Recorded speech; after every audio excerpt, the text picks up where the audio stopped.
ನಮಸ್ತೆ ಕರುನಾಡು. ಯಾದಗಿರಿ, ಕೃಷ್ಣಾ ನದಿ, ಮಲಖೇಡ್ ತೀರ್ಥ. ನಮಸ್ತೆ ಕರುನಾಡು. ಎಲ್ಲರಿಗೂ ಹೃತ್ಪೂರ್ವಕ ಸ್ವಾಗತ. ಇಂದು ನಾವು ಕರ್ನಾಟಕದ ಉತ್ತರ ಭಾಗದಲ್ಲಿರುವ ಇತಿಹಾಸ, ಆಧ್ಯಾತ್ಮಿಕತೆ ಮತ್ತು ನೈಸರ್ಗಿಕ ಸೌಂದರ್ಯದ ಸಂಗಮವಾಗಿರುವ ಯಾದಗಿರಿ ಜಿಲ್ಲೆಯ ಬಗ್ಗೆ ಒಂದು ಆಸಕ್ತಿದಾಯಕ ಪ್ರವಾಸ ಕೈಗೊಳ್ಳೋಣ. ಹೊಸ ಜಿಲ್ಲೆಯಾಗಿದ್ದರೂ ಸಹ ತನ್ನ ವೈಭವಶಾಲಿ ಇತಿಹಾಸ ಮತ್ತು ಧಾರ್ಮಿಕ ಪರಂಪರೆಯಿಂದ ಯಾದಗಿರಿ ಕರ್ನಾಟಕದಲ್ಲಿ ವಿಶಿಷ್ಟ ಸ್ಥಾನವನ್ನು ಹೊಂದಿದೆ. ಹಾಗಾಗಿ ಈ ವಿಡಿಯೋವನ್ನು ಕೊನೆಯವರೆಗೂ ನೋಡಿ. ಯಾದಗಿರಿ ಜಿಲ್ಲೆ ಉತ್ತರ ಕರ್ನಾಟಕದ ಪ್ರಮುಖ ಜಿಲ್ಲೆಗಳಲ್ಲಿ ಒಂದು. ಈ ಜಿಲ್ಲೆ 2010ರಲ್ಲಿ ಅಧಿಕೃತವಾಗಿ ಜಿಲ್ಲೆಯಾಗಿ ರೂಪುಗೊಂಡಿತು. ಮೊದಲು ಇದು ಕಲಬುರಗಿ ಜಿಲ್ಲೆಯ ಭಾಗವಾಗಿತ್ತು. ಯಾದಗಿರಿ ಜಿಲ್ಲೆಯ ವಿಸ್ತೀರ್ಣ ಸುಮಾರು 5234 ಚದರ ಕಿಲೋಮೀಟರ್. ಈ ಜಿಲ್ಲೆ ಜಿಲ್ಲೆಗಳು ಮತ್ತು ರಾಜ್ಯಗಳೊಂದಿಗೆ ಗಡಿಯನ್ನು ಹಂಚಿಕೊಂಡಿದೆ. ಅವುಗಳೆಂದರೆ ಕಲಬುರಗಿ, ರಾಯಚೂರು, ವಿಜಯನಗರ, ತೆಲಂಗಾಣ ರಾಜ್ಯ.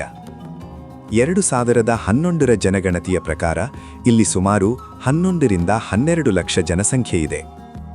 ಜಿಲ್ಲೆಯ ಸಾಕ್ಷರತಾ ಪ್ರಮಾಣ ಸುಮಾರು 51% 55%ದಷ್ಟಿದ್ದು, ಶಿಕ್ಷಣ ಕ್ಷೇತ್ರದಲ್ಲಿ ಇನ್ನಷ್ಟು ಅಭಿವೃದ್ಧಿ ಅಗತ್ಯವಿದೆ.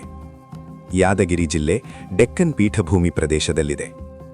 ಬೇಸಿಗೆಯಲ್ಲಿ ಇಲ್ಲಿ ತಾಪಮಾನವು ಸಾಮಾನ್ಯವಾಗಿ 40 ಡಿಗ್ರಿ ಸೆಂಟಿಗ್ರೇಡ್ನಿಂದ 44 ಡಿಗ್ರಿ ಸೆಂಟಿಗ್ರೇಡ್ವರೆಗೆ ಏರುತ್ತದೆ. ಮಳೆ ಪ್ರಮಾಣ ಮಧ್ಯಮವಾಗಿದ್ದು, ವರ್ಷಕ್ಕೆ ಸುಮಾರು 600ರಿಂದ 700 ಮಿಲಿಮೀಟರ್ ಮಳೆಯಾಗುತ್ತದೆ. ಇಲ್ಲಿ ಮುಖ್ಯವಾಗಿ ಕಂಡುಬರುವ ಮಣ್ಣು ಕಪ್ಪು ಮಣ್ಣು, ಕೆಂಪು ಮಣ್ಣು. ಈ ಮಣ್ಣು ಕೃಷಿಗೆ ಸೂಕ್ತವಾಗಿದೆ. ಯಾದಗಿರಿ ಜಿಲ್ಲೆಯ ಜನರ ಮುಖ್ಯ ಜೀವನಾಧಾರ ಕೃಷಿ. ಇಲ್ಲಿ ಪ್ರಮುಖವಾಗಿ ಬೆಳೆಯುವ ಬೆಳೆಗಳು ಜೋಳ, ತೊಗರಿ, ಕಡಲೆ, ಸೂರ್ಯಕಾಂತಿ, ಗೋಧಿ. ಈ ಜಿಲ್ಲೆಯ ರೈತರು ಮಳೆಯ ಮೇಲೆ ಬಹಳ ಮಟ್ಟಿಗೆ ಅವಲಂಬಿತರಾಗಿದ್ದಾರೆ. ಯಾದಗಿರಿ ಜಿಲ್ಲೆಯ ಇತಿಹಾಸ ಬಹಳ ಪುರಾತನವಾಗಿದೆ. ಇಲ್ಲಿ ಇರುವ ಯಾದಗಿರಿ ಕೋಟೆ ಈ ಪ್ರದೇಶದ ಪ್ರಮುಖ ಐತಿಹಾಸಿಕ ಕಟ್ಟಡಗಳಲ್ಲಿ ಒಂದು. ಈ ಕೋಟೆಯನ್ನು ವಿವಿಧ ರಾಜವಂಶಗಳು, ವಿಶೇಷವಾಗಿ ವಿಜಯನಗರ ಸಾಮ್ರಾಜ್ಯ ಮತ್ತು ನಂತರದ ಆಡಳಿತಗಾರರು ಬಳಸಿಕೊಂಡಿದ್ದರು. ಕೋಟೆಯ ಮೇಲಿಂದ ಕಾಣುವ ನೈಸರ್ಗಿಕ ದೃಶ್ಯ ಬಹಳ ಅದ್ಭುತವಾಗಿದೆ. ಯಾದಗಿರಿ ಜಿಲ್ಲೆಯ ಅತ್ಯಂತ ಪ್ರಸಿದ್ಧ ಧಾರ್ಮಿಕ ಸ್ಥಳವೆಂದರೆ ಮಲಖೇಡ. ಈ ಸ್ಥಳವು ಶ್ರೀ ಜಯತೀರ್ಥರು ಅವರೊಂದಿಗೆ ಸಂಬಂಧ ಹೊಂದಿದೆ. ಮಲಖೇಡವನ್ನು ಮಧ್ವ ಪರಂಪರೆಯ ಅತ್ಯಂತ ಪವಿತ್ರ ಕ್ಷೇತ್ರಗಳಲ್ಲಿ ಒಂದೆಂದು ಪರಿಗಣಿಸಲಾಗುತ್ತದೆ. ಇಲ್ಲಿ ಪ್ರತಿ ವರ್ಷ ಸಾವಿರಾರು ಭಕ್ತರು ಭೇಟಿ ನೀಡುತ್ತಾರೆ. ಯಾದಗಿರಿ ಜಿಲ್ಲೆಯ ಪ್ರಮುಖ ನದಿ ಎಂದರೆ ಕೃಷ್ಣಾ ನದಿ. ಈ ನದಿ ಜಿಲ್ಲೆಯ ಕೃಷಿಗೆ ಮಹತ್ವದ ಪಾತ್ರ ವಹಿಸುತ್ತದೆ. ಕೃಷ್ಣಾ ನದಿಯ ತೀರದಲ್ಲಿ ಅನೇಕ ಗ್ರಾಮಗಳು ಮತ್ತು ಕೃಷಿ ಪ್ರದೇಶಗಳು ಅಭಿವೃದ್ಧಿಯಾಗಿವೆ. ಯಾದಗಿರಿ ಜಿಲ್ಲೆಯಲ್ಲಿ ವಿವಿಧ ಸಂಸ್ಕೃತಿಗಳ ಸಂಯೋಜನೆಯನ್ನು ಕಾಣಬಹುದು. ಇಲ್ಲಿ ಮಾತನಾಡುವ ಪ್ರಮುಖ ಭಾಷೆಗಳು ಕನ್ನಡ, ಉರ್ದು, ತೆಲುಗು, ಲಂಬಾಣಿ. ಈ ಪ್ರದೇಶದಲ್ಲಿ ಜನಪದ ಸಂಸ್ಕೃತಿ, ಹಬ್ಬಗಳು ಮತ್ತು ಜಾತ್ರೆಗಳು ಬಹಳ ಪ್ರಮುಖ ಪಾತ್ರ ವಹಿಸುತ್ತವೆ. ಯಾದಗಿರಿ ಜಿಲ್ಲೆ ಅಭಿವೃದ್ಧಿಯ ಹಾದಿಯಲ್ಲಿ ಸಾಗುತ್ತಿದ್ದರೂ ಕೆಲವು ಸವಾಲುಗಳನ್ನು ಎದುರಿಸುತ್ತಿದೆ.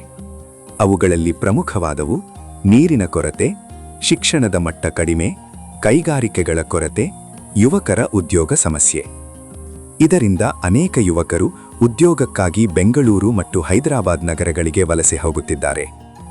ಸ್ನೇಹಿತರೆ, ಯಾದಗಿರಿ ಕೇವಲ ಒಂದು ಜಿಲ್ಲೆ ಮಾತ್ರವಲ್ಲ. ಇದು ಇತಿಹಾಸ, ಆಧ್ಯಾತ್ಮಿಕತೆ ಮತ್ತು ಗ್ರಾಮೀಣ ಸಂಸ್ಕೃತಿಯ ಅದ್ಭುತ ಸಂಗಮವಾಗಿದೆ. ಉತ್ತರ ಕರ್ನಾಟಕದ ಈ ಭೂಮಿ ತನ್ನ ಸರಳತೆಯಲ್ಲೇ ಮಹತ್ವವನ್ನು ಹೊಂದಿದೆ. ಈ ವಿಡಿಯೋ ನಿಮಗೆ ಯಾದಗಿರಿ ಜಿಲ್ಲೆಯ ಬಗ್ಗೆ ಸಮಗ್ರ ಮಾಹಿತಿ ನೀಡಿದೆ ಎಂದು ನಾವು ಆಶಿಸುತ್ತೇವೆ.